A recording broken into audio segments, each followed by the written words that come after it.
All right. Hi, everyone. Thanks for joining today. My name is Cynthia Thomson, and I'm with the learning team at Terra.do. I think thankfully is the right word to use. I'm joining from New York today and not Los Angeles, where I see the temperatures are still really hot. We just thankfully have some fall weather here in New York, so happy to be here.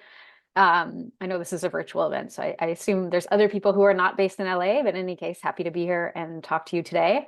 Um, Maybe a little bit about my background because I think it's pertinent to the conversation today, which is that before coming to Terra.do, I was at Columbia University and I helped them launch the Columbia Climate School, which is the first of its kind in the country. And that my role at Columbia was working in an interdisciplinary climate master's program, the MA in Climate and Society, helping students enter or graduates enter into the climate workforce.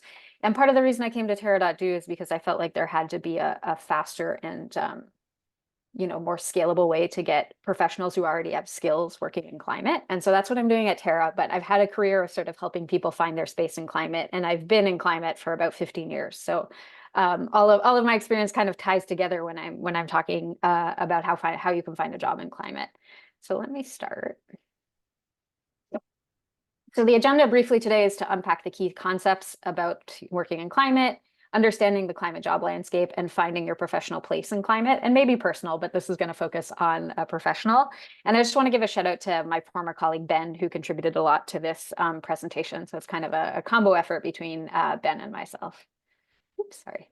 So first, before we dive into this, I suspect you all understand the urgency of the crisis, or you maybe wouldn't be in the room, but I do like to lay the groundwork just to get us all on the same page. So obviously what you're seeing here is cumulative carbon emissions, since since before the Industrial Revolution, or right around the start of the Industrial Revolution. And you can see that we've just as we've burned fossil fuels to sort of run our economy, our CO2 emissions have just increased. And CO2 is a greenhouse gas, which means it's really good at trapping heat into the Earth's atmosphere. So as we put more CO2 into the atmosphere, the more heat gets trapped and can't escape. And these are temperature anomalies over the same period of time. And just so you know what you're looking at here, the 0 Celsius, is actually sort of the mean average temperature. So what you're seeing going below or above are deviations from the mean. And this is, we're looking at like basically 20th century averages. So what was above the 20th century average or below. And you can kind of see if you flip between these two, as emissions go up, so too do temperatures, right? And they just keep increasing. And 2023 was the warmest year on record, although it looks like we might be on track to beat that, which is obviously a record we don't want to beat, but here we are. So these are the 10 warmest years on record, all in the last essentially 10 years. Some of these have some sort of like natural occurring variability that help, make the climate a little bit warmer. El Nino years, we tend to see records or we tend to see temperatures being a little higher than normal. But you can see 2024, that black line, we're right on track to again be the hottest year on record. And perhaps proving my millennial age bracket, I put a meme on here, which I think about a lot, which is like, this is the hottest summer of your life, or is this the coolest summer of the rest of your life? And it's kind of funny because it's true, I guess, in a weird way. But I think that's why we're all in the room, because we all realize that this is urgent. This is a crisis we need to solve, and the more people who are doing this, the better. And what you'll hear from my talk later is just how every industry needs people working on this problem. So, the definition of what it means to find a job in climate. Oh, and the last slide. This is a graph of, our CO2 in the atmosphere, and sort of depending on when we stop burning it or sort of get towards stop emitting fossil fuels, the speed at which we have to do that changes, right? So if we had started sort of like decarbonizing our economy, back in 2000, we would have had this nice gentle slope, or we would have had some time to sort of decarbonize things and get us down to zero emissions, or as close to as we could. But as you can see, we just keep emitting and emitting and emitting. So the more we emit, the steeper that curve has to be for us to get to either the 1.5 or the 2 degree C threshold that we've seen thrown around a lot. I don't want to talk about whether those are the right thresholds to look at or not. That's a different conversation. But the moral of the story is the longer we wait to stop emitting, the harder it is and the faster we have to do this, and the more sort of drastic change in the way both our economy and society exist is going to change. So that's something to keep in mind as well. So with that context, let's do some more positive things here and talk about what a climate job is. And I think when we're defining climate job, one thing to think about is sort of there's different aspects of it. There's the skills you need to do the job, the actual job itself, and then the green economy, which is sort of the larger term that encompasses all of these green jobs. And we're going to lean heavily here on LinkedIn's Green Skills Report when we're talking about these, just because they've done a really good, and Deloitte have done a really good job sort of synthesizing this. So if we look at green skills, we're really talking about the umbrella term for technical skills, knowledge, behaviors, and capabilities required to tackle the environmental challenge. So these, you could think of these as sort of like a package of skills you bring to a job, like any other job. And if we're talking about green jobs or climate jobs, however you want to talk about this, I tend to prefer climate, just because green feels like it's been out there forever, but no shade to green. So these are specialist roles that focus on specific domains or initiatives dedicated to improving environmental outcomes, and in this case, climate, although, climate and environment are entangled quite closely. And then the green economy, you think of it as like a bigger picture and a fundamental change in the way the economy functions. So I would argue the green skills and the green jobs are sort of where we're at in this timeline, and like a green economy is hopefully what we're on our way to, and a way to sort of where the economy sort of reorganizes itself around, the environment, climate, and keeping things in check so that we have, a planet for future generations. Or a livable planet, I should say. The planet will be here no matter what. So if we look at the climate jobs landscape, I think a helpful way to think about this is using drawdown solutions. So, you could understand a sector or a solution. They're kind of one and the same.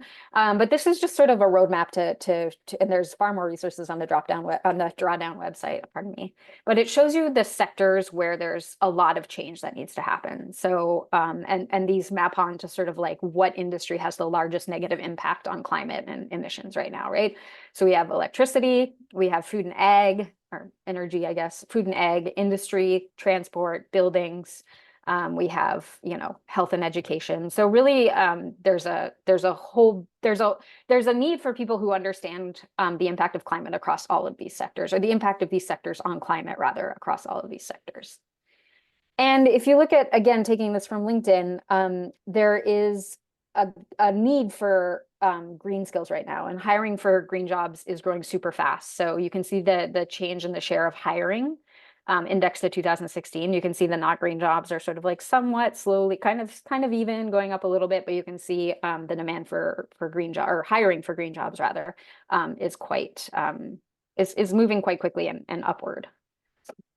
And one of the key findings from the LinkedIn report last year was between 2022 and 2023, the share of green talent in the workforce rose by a median of 12.3%, while the share of jobs postings requiring at least one green skill grew twice as quickly, by a median of 22.4. So the percentages don't matter too much here. Just know that there are more, the supply is not meeting the demand right now in the sort of green workforce. And the median LinkedIn hiring rate for workers with at least one green skill is 29% higher than the workforce average. So you can see that these skills are becoming more and more in demand and are valued when folks are hiring. I wanted to give you a snapshot. I'm focusing here on the US because this is LA Climate Week. Depending on where you are geographically, this can change, but these are the fastest growing green skills in the US. Quite a few of them do belong to the sort of environmental finance category, but really it's across all sectors. And I think one thing to sort of recognize here is that it can look like it's mostly technical, but we need people across the board, people with technical skills, people with project management skills, people with policy skills. Really, it is we need everyone at the table.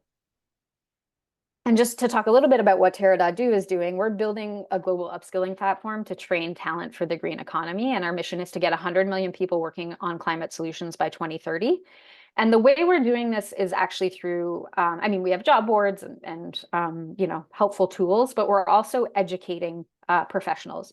You know, we'll educate anyone who wants to come to the table, but we tend to see an audience of sort of mid-career professionals who are looking to either upskill or just pivot into climate. And they just need a few, you know, fundamental skills to help them take the skills and knowledge they already have and pivot that towards climate. And the reason we think that's really important is because I would argue maybe this has gone down a percentage as we get closer to 2030, but roughly 99% of people working in climate in 2030 are currently working elsewhere. So if you wait long enough, your job will just probably become a climate job. But the idea here is to have more and more people working in the space. And this is a good graph that sort of shows that. So you can see this is on this side is sort of like people and where they're moving to. So, you know, folks who are working in not green jobs, only 1 out of 10,000 is actually pivoting to a green job.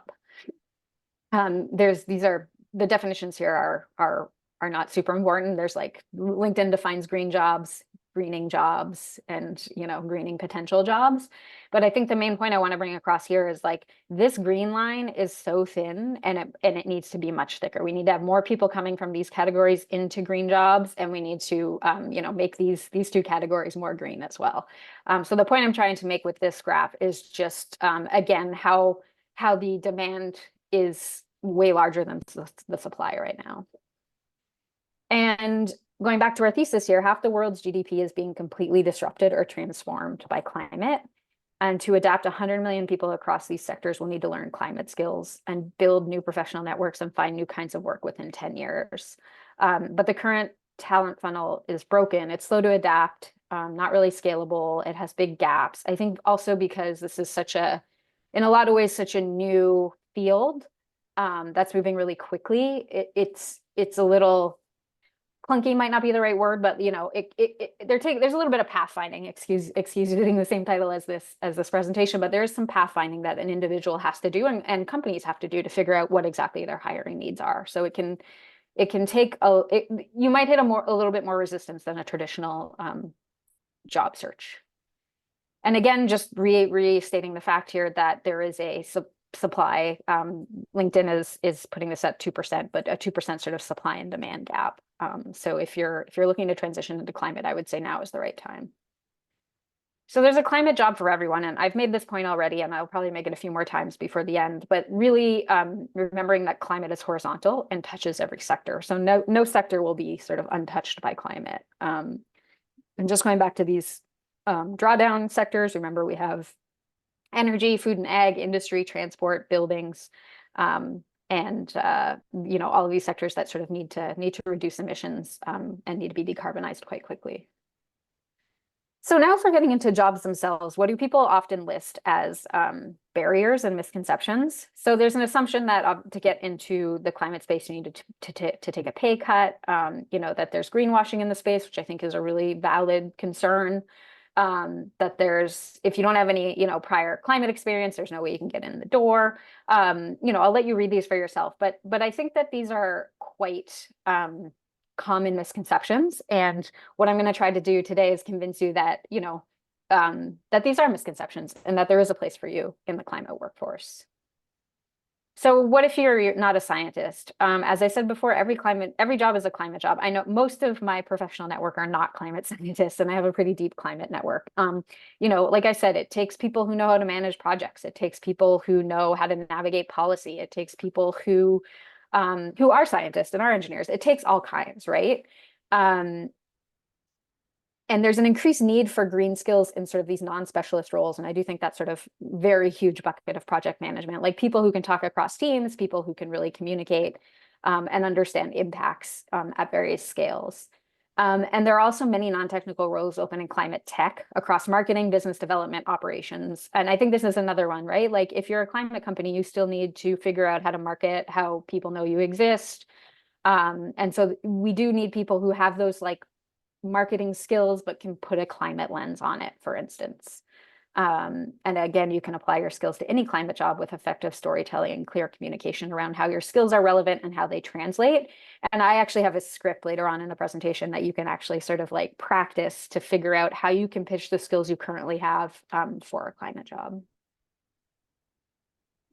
This is just a little bit more of sort of like coaching you that you don't necessarily have to have climate experience. As I said earlier, climate is really young as a sort of space that people are working in. And so I think there's a general acknowledgement that not everyone is going to be a climate expert, and that your skills that you're bringing to the table are equally important. This is general job applying advice, but if you're in doubt of a position, like if you don't think you qualify, just apply. You never know.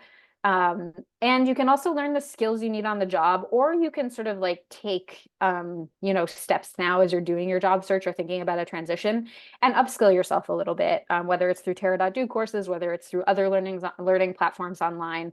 I do think a lot of employers just like to see that sort of, drive to learn more about climate and what you're doing to position yourself in the workforce. And really the trickiest part is figuring out your story and how to clearly convey to an employer that, your X amount of years of experience and skills are coming with you to this job. And that these skills are required in the climate field. And it's really just that storytelling that really unlocks it for you. And then I think maybe one other thing I'll say here and maybe repeat again later is, recognizing that the first job you land as you're transitioning might not be the perfect job, right? This could be a multi-step process. And I think that's really, really important to remember. And I'll give maybe a more of a pep talk about that later. So can you really make a difference? And yes, this is, I think, maybe the hardest part that I've found having been in the space for a long time is when you're sitting either in your office or at home in your remote office, kind of plucking away at a computer, it can feel like you're not making a difference. And I think what's important to remember about movements and really, climate, sure, this is like professional, but there is a movement to sort of like, hey, we need to address this climate problem. And movements happen when everyone works together to get there. And I think, one of the cautionary tales I give people who are wanting to transition into climate is to not let yourself get too down, I guess, as you're working. You'll have moments where you're like, this is great, we're going to fix everything. And then you'll have moments where you'll be like, how am I going to fix this? And the existential dread comes in. And I think that can actually be the trickiest part of working in climate, is making sure that you balance that, appropriately, or taking time away when you need to. Because I often say the only thing worse than not working in climate at all is coming to work in climate and then completely burning out and leaving, right? And so I think that's sort of my motivational speech here is, as you're pivoting into climate, remember this is a heavy topic. It often seeps into your personal life as well, because often if you care about climate professionally, you're also caring about it sort of individually. And so just making sure you take some time to like reflect on it and know that it's work that can feel difficult at times. And, maybe one other line I'll take from this slide is that most industries have never been optimized for CO2. And so again, this is really like you can view this as like a really exciting time to get in on sort of the ground up of like how we're reshaping our economy to address climate change. And so your skills are needed. You don't need climate experience, and pay is becoming a little bit more competitive versus non-climate roles. And so how do you fit in? Well, again, let's come back to this sector slide. So I think one of the first things I would recommend if you're new to climate, or if you're just sort of thinking of pivoting in, is finding what solution space is exciting to you. And that can take a lot of time. I mean, there's a lot of rabbit holes to go down. I think in some ways, people in the climate space, rethink about this every few years as they're sort of like pivoting within their own careers. And so really finding like what it is you're passionate about within climate, and getting yourself more educated and up to date on those sectors. I just put this up again for your reference. If you're looking to sort of match your interests with where there appears to be a need or a demand, then these are some of the climate areas where companies are hiring for right now. This is sort of this is data from LinkedIn. This is data from also from LinkedIn. Actually, it's just a little bit older, but it matters less where the demand is, in my opinion, on this slide, and matters more that you just see the sort of array of different industries and different roles within those industries that need people working to solve the issue. And again, this is just like my pitch to tell you we need everyone at the table. Okay, so now let's get into hopefully the reason you're all here, or hopefully this helps those who are here, which is if you're looking for a job, what are the steps you take? So as I said before, you really want to think about what climate issues you want to work most on. We generally in climate say there are two buckets, mitigation and adaptation. you could work on either or. Mitigation tends to be like, you know, stopping more emissions going into the atmosphere, whereas adaptation is like, okay, the climate is changing. What can we do to adapt to it? We need both. We need people working in both spaces. We need people working across those spaces. So I don't think you have to be so strict as to pick one or the other, but I just wanted to sort of give you the landscape. What skills do you want to use? So what are the skills you're bringing to the table? Are they strategy? Are they marketing and sales? Are they project management? Is it research? So what is it that you can bring to the table when you're looking for a job in climate? Do you have a preferred sector? And this just is totally personal. Do you want to work in the private sector? Do you want to work in the public sector? Do you want to work for a nonprofit? Do you want to start your own venture? Really thinking about where you want to have that impact. And then, of course, there's the city or region you want to want to work in, which I think is a general thing people consider when they're looking for a job. Now, what I want to talk about now is basically a climate Venn diagram. And I'll credit Ayanna Elizabeth Johnson, who has a TED Talk on this if you want to dive deeper into it. But essentially what this is like finding your next role based on some self-discovery. So what brings you joy? What work needs doing, and what are you good at? And if you can find something that intersects all three of those, that's probably where you should be looking for your next job.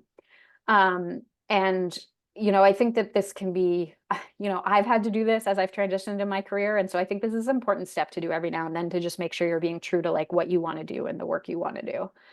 And I have on the next slide, I have a concrete example for a software engineer. So you can start anywhere in these triangles, but maybe I'll start with, what brings you joy.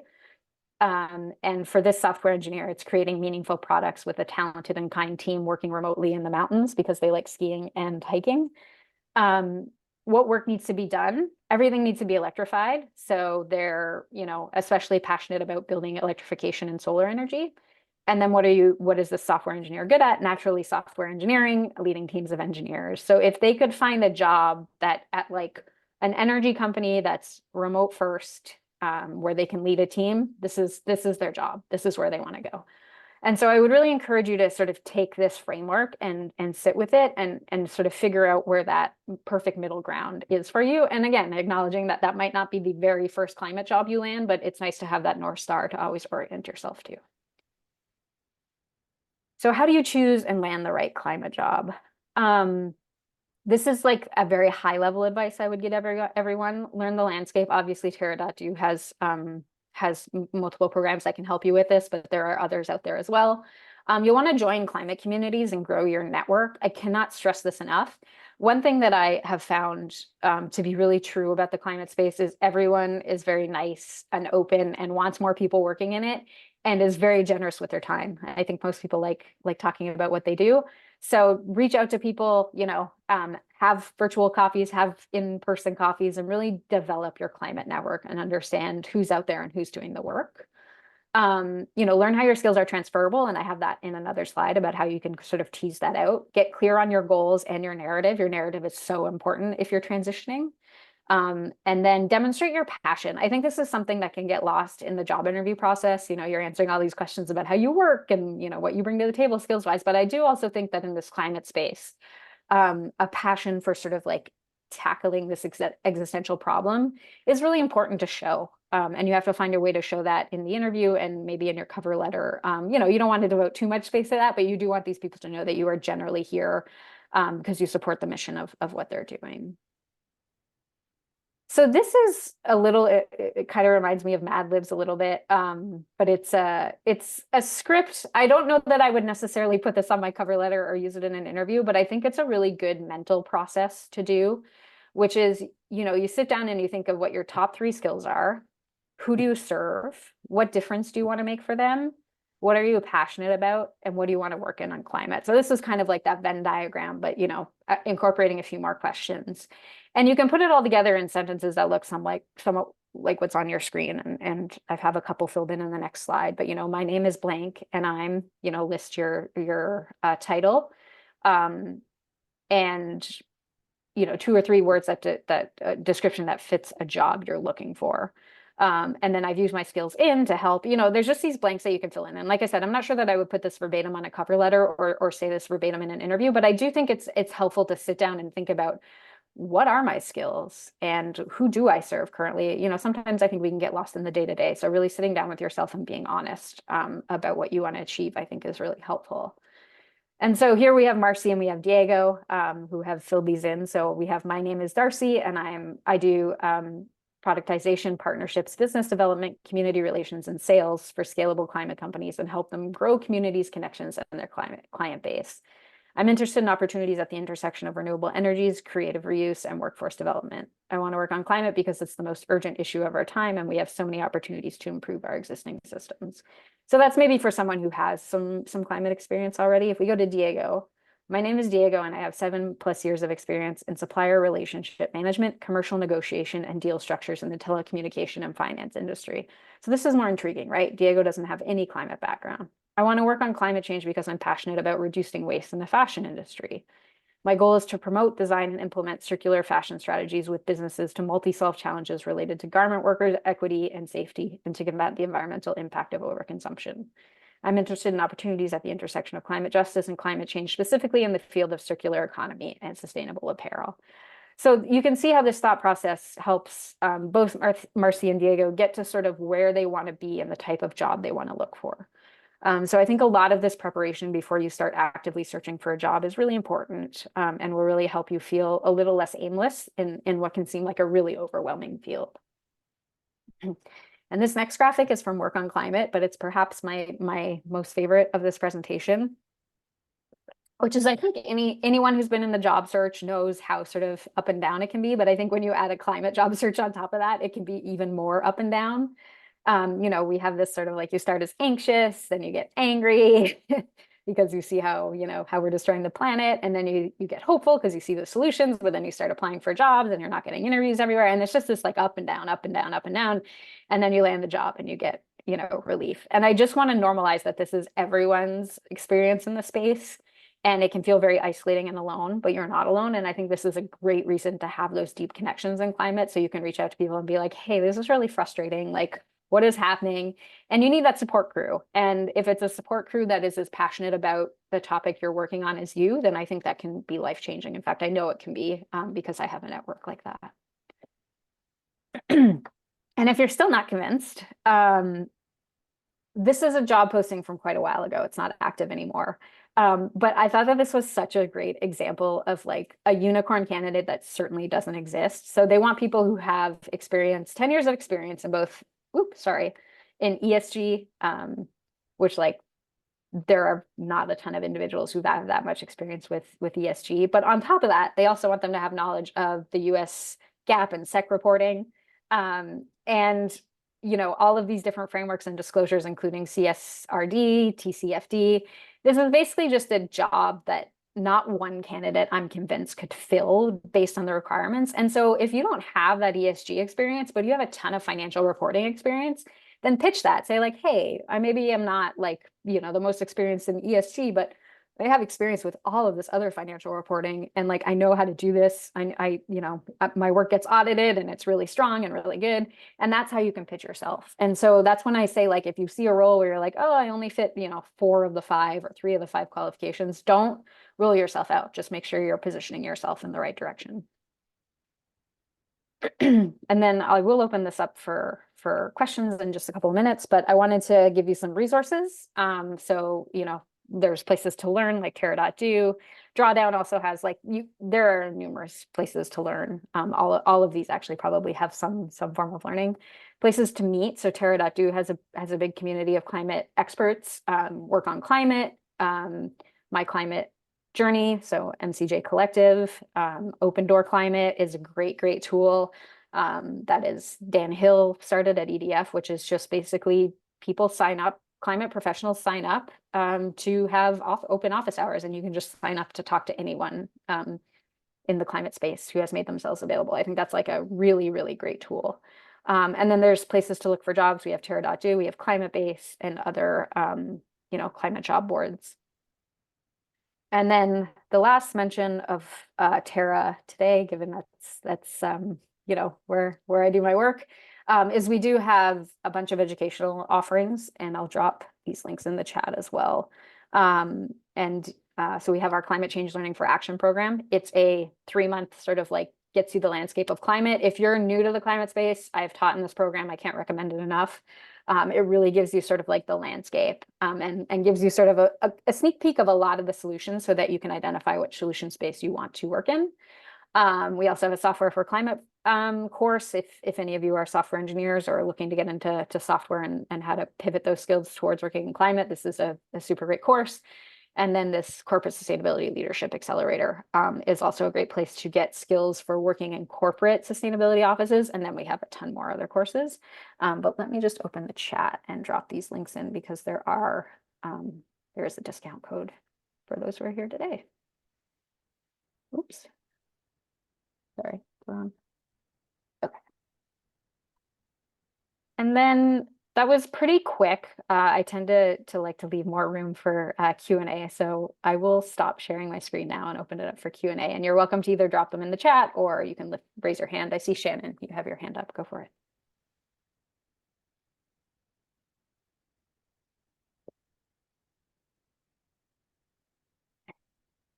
You're on mute, Shannon.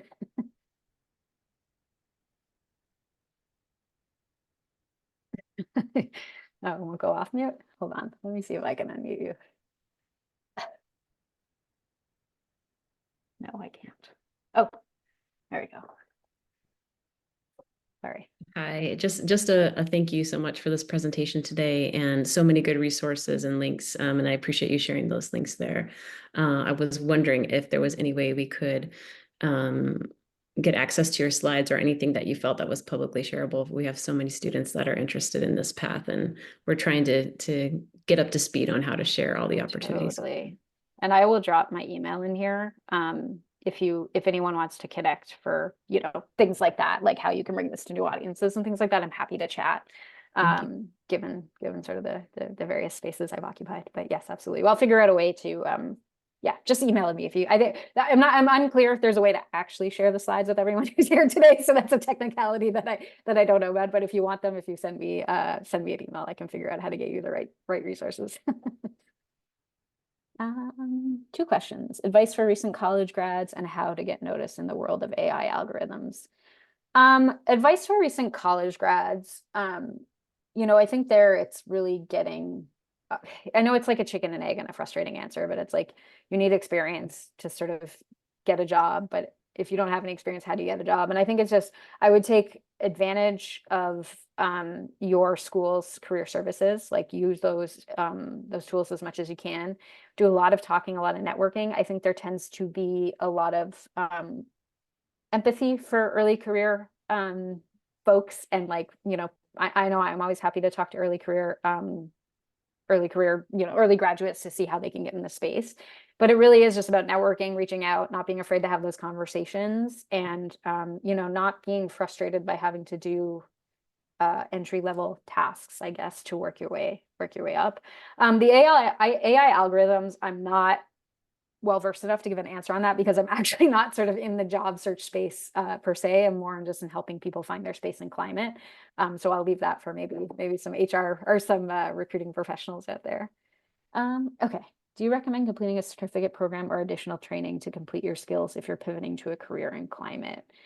I don't think that this is necessary per se to complete a certificate or program. And I actually think the certificate itself, I don't want to say it's not valuable. It's valuable. What I actually think is valuable about taking these courses is really being fluent in the field you want to enter, right? So many of these interviews is you just want to be able to speak the language that people in the room are speaking. And so much of climate is that, like both on the science side and sort of in the industry side. It's just knowing the lingo, sounding like you belong at the table. You kind of got to fake it till you make it a little bit. I have a graduate degree in this and I still faked it till I made it. I still sometimes feel like I'm faking it till I'm making it. So I think there's a lot of, sitting in classes and educating yourself just allows you to develop that language and be in an interview perhaps more confidently. So that's where I think the real advantage of this is. The other thing I will say, and I'll speak, solely about Terra in this case, because it's what I'm familiar with, is, in our LFA program, our Learning for Action program, we have about 120 fellows that go through it every 6 weeks. And so you develop a climate community very quickly. And we have people with all sorts of, like, we have people who are new to climate. We have people who have been kind of working tangentially in climate forever and are like, I finally want to understand the complexities of this on a deeper level. And so there's also that advantage of doing courses, particularly courses that are that have a live component, is you can meet other people in those courses and really develop that network. So I think those are like the biggest reasons to take these. And then there's some things like our sustainability accelerator, our corporate sustainability accelerator. That one really is sort of like, hey, it can be a little bit hard to see beyond the iron curtain of corporate sustainability offices if you've never worked in one. So Janice, who's worked in one forever, just kind of like, opens that veil up a little bit and shows you what it's like on the inside. So I think those are also valuable. But you just, you want to make sure, I don't think that there's a linear line from like, I did a certificate and now I should get a job. I think you need to think about everything else that comes with those learning experiences. Like almost everyone that I know in the climate space I've interacted with through whether it was my master's degree or working at Terra, or it's really these educational spaces that where a lot of people are coming in, and you can really develop that network. Any green job boards you can recommend signing up for? I mean, Terra.do has one. There's also, I was just looking at one on LinkedIn today that the name I've forgotten. If you send me an email, I can send it to you. But there are so many green job boards out there and so many climate job boards out there.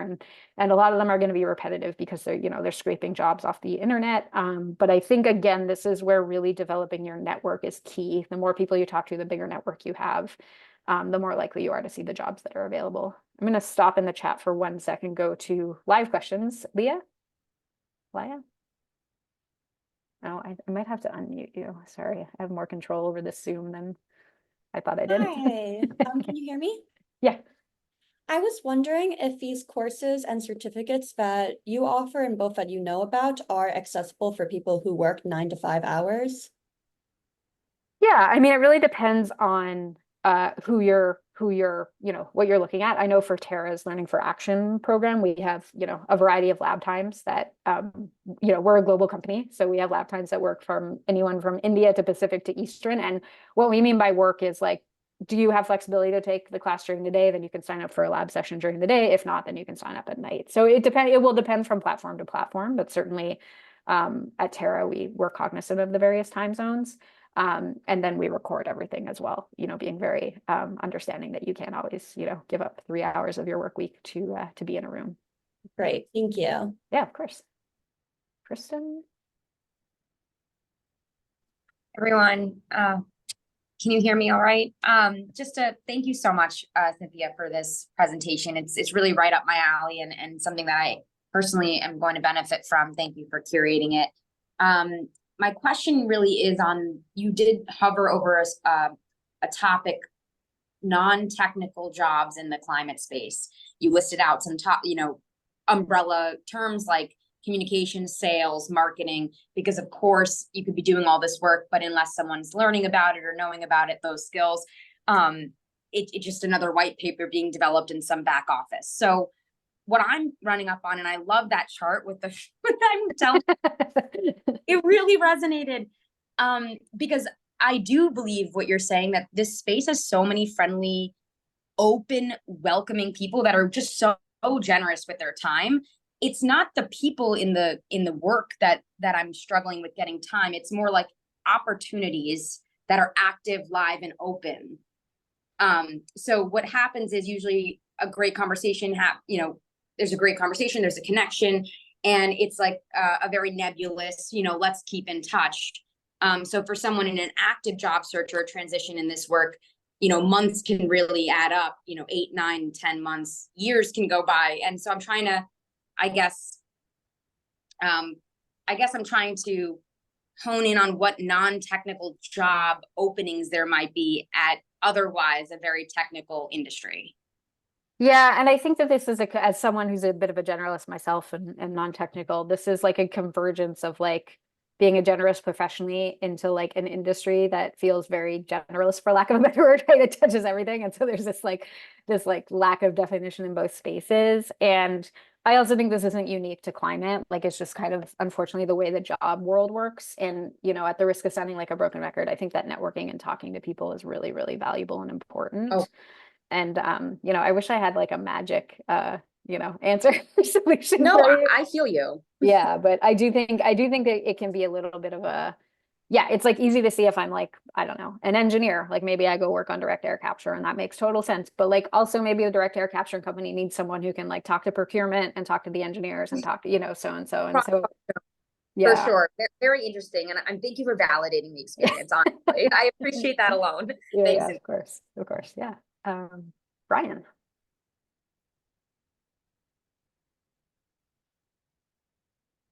I don't know if you're talking, Brian, but if you are, we can't hear you. Okay, let me go to Jennifer listed the job board I was thinking about, which is Ed's Clean Energy and Sustainability job list. Exactly the one I was thinking about. Thank you for dropping that. Sorry, I saw some other questions up here. There was something about, I appreciate this question about like the difference between nonprofit, for-profit, grassroots work. And I think that this is like a whole talk in itself, but I think one of the things as you're looking for a climate job, if you're genuinely in this to do good, is to also have a critical eye. I think a lot of times, I don't think it's always nefarious. Like I think sometimes it's accidental, but some of these jobs can,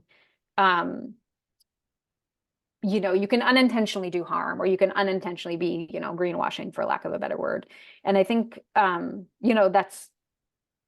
that's across the board, but I think there's a tendency for this in private companies. Like, is the corporate sustainability team actually trying to do better, or is it trying to make the company look better in people's eyes? And so I think you do need to keep your sort of like eyes open in this space. And I think that all sectors have their pros and cons, which I know was the question. But if you think about nonprofit, it can be very mission driven, but there can be some frustrations around sort of just the next grant and sort of doing the next grant, and there can be some long-term vision that doesn't happen, right? I think for the for-profit, there's everything that comes with for-profit, and I also think there's a little bit of like there's a complexity here of like our extractive economy has gotten us into this position, and so how can you work in that economy while not making things worse? And I think that can be a really hard space to find in private industry. But I also think we're not going to solve this issue without private industry on board. So it's really important to have people in there who are pushing these things better, right? Public sector, I think, particularly in the US, can be really frustrating, particularly at the federal level when unfortunately, climate is sort of attached to government funding. I think interestingly, or maybe not, I think in the public sector, a lot of change is happening at the local and regional level, which makes a lot of sense. I guess that's where the impact is going to be felt. And I think there's a lot of policy and interesting policy being pushed around in those areas. But yeah, I think that like all jobs in climate have their pros and cons, and you have to find the job where you're like most comfortable with the con and kind of work within that. So that's my advice for like what sector to be in. Obviously, private is generally going to pay more too. So it depends, if that matters to you. But yeah, I think they all have their frustrations, and they all have their really impactful work they're doing. Kristen, did you have a question? Apologies, that's inaccurate. I didn't mean to raise my hand again. Thank you. No worries, no worries. Okay, let me see if there's other questions. Does Terra do host climate networking events? Yeah, so if you go to if you sign up for a platform, I think you have to go to app.terra.do. We have a whole events calendar, and we have a ton of events each week on various topics. This is another way, without making a financial commitment right away, to engage with different parts of climate, is we have an events calendar, and our graduates will often host events of the they'll bring their expertise to the table and have events, and it's a really nice space to sort of to just get a wide array of climate topics, like a sort of cursory knowledge of them, but also a nice place to meet other fellows and meet other people in the climate space. You don't even have to be a fellow. So yeah, if you go to app.terra.do, you should be able to find, oh, I didn't do that publicly, a place. You should be able to find the events and all of our networking opportunities. Sorry. Okay, let me get through these questions. Any advice on how to find climate VC and incubator type jobs? I mean, I think,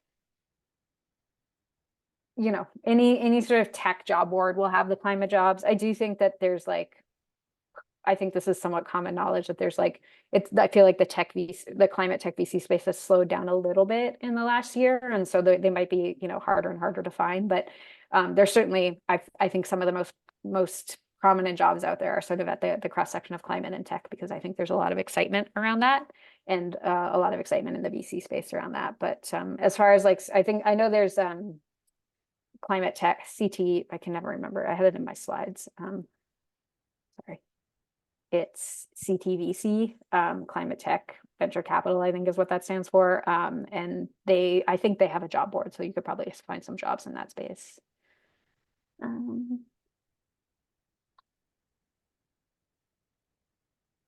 Between mitigation and adaptation, does public engagement and education fall into either? I think education and public engagement is probably, maybe I'm biased because of my work, is probably one of the most important tasks. In some ways, when I reflect on my career, all I've done is try to educate people and bring people into the fold. And I think there's so much of that left to be done. And it's not just like, hey, you should care about climate change. It's like, hey, you're an HVAC person, look at the IRA and look at how much, if you can encourage your clients to put in heat pumps, they'll get a rebate, you might see more business. Like there's a lot of education just around how people can tap into climate as a field, and how it can work to their advantage and how they can do good.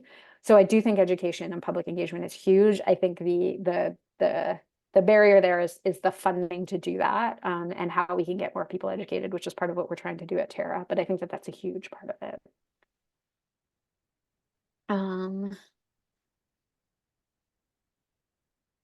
Dan, this might just be a comment. As a former head of sustainability at a large company, there are great opportunities in consulting firms.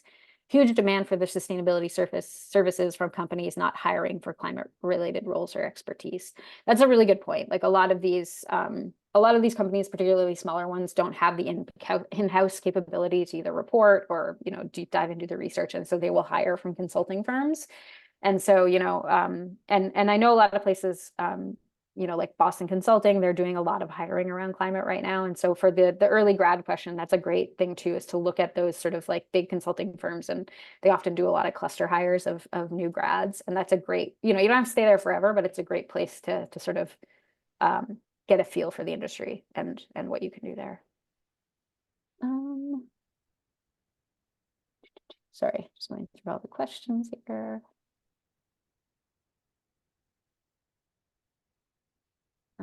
Do you consider degrowth part of the climate job space? I mean, this goes back to sort of like, I think these mission-driven roles involve a lot of self-reflection and like what you believe in.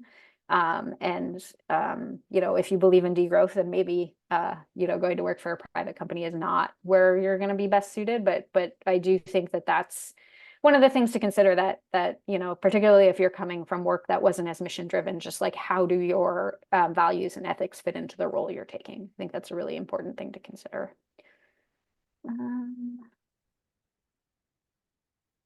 Does Terra have any career coaches recruiting services for someone in early phase? We don't have any career coaching services right now, like one-on-one career coaching. There are definitely climate career coaches out there. Probably a quick Google search, or I can see Carrie has dropped in her email. Are there any other questions from Sarah? Sorry, I didn't see your hand up. Hi, Cynthia. Thank you so much for putting this together and for hosting us. I really appreciate it. Of course. I have a really quick question. What advice do you have for journalists who are looking to pivot out of, for example, I've spent all of my career in sports, and I'm now looking to pivot to cover climate and environment. So what advice do you have for journalists that are trying to make that shift within that field? So you were a sports journalist, like you were in journalism, going to climate journalism. Yes. So there are a lot. First of all, I would like this. I don't know if there are any other journalists in the room, but definitely send me an email after, because we have a program to sort of help journalists, get background on climate. There's also Covering Climate Now is a sort of consortium of climate journalists who are like, they do a lot of interesting talks around like, what does it mean to cover climate for your like mental health, and all of that, to like, how you cover, carbon removal. But I think that that is a good community to tap into specifically as a journalist, and maybe, and I'm happy to you know, to have a one-on-one with you and talk more about these resources, but to benefit the whole group. Like, I think that's what it is. Like, there are networks out there that are as focused as like climate journalists, right? Like, you can find networks that are really broad, like work on climate, or you can find networks that are like carbon removal networks, right? And so really finding your space. I think for climate journalism, there's a lot of organizations that are like mindful that we need journalists who are covering climate and are trying to like figure out a way to help those journalists. But we could probably have a more fruitful conversation one-on-one if you reach out to me after. Thank you so much. Of course.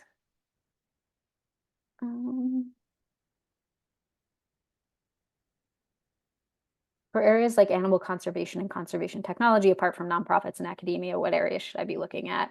Yeah, I mean, that's not exactly my focus. I don't know, you know, any sort of like for-profits that would be doing that, but there's probably some deep diving to do. I think the point I just wanted to make is that every field does have a climate impact, and they're all going to be at some point looking to make that have less of an impact, I guess.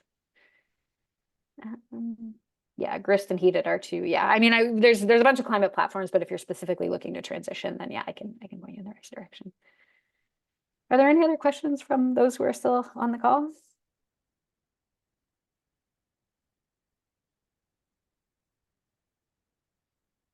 Anna Maria. Hello. Hi. Yeah, just wondering, you know, I feel like transitioning into, I was in a 11-year career in luxury sales, and I'm now transitioning into fashion, but sustainable fashion. And so getting into corporate level sales and sustainable fashion, I have found is, you know, penetrating the fashion industry and penetrating sustainability in fashion, which is like a faux pas, has been insanely challenging. So any resources or any networks that you know in LA would be helpful, or anyone who's actually on this call.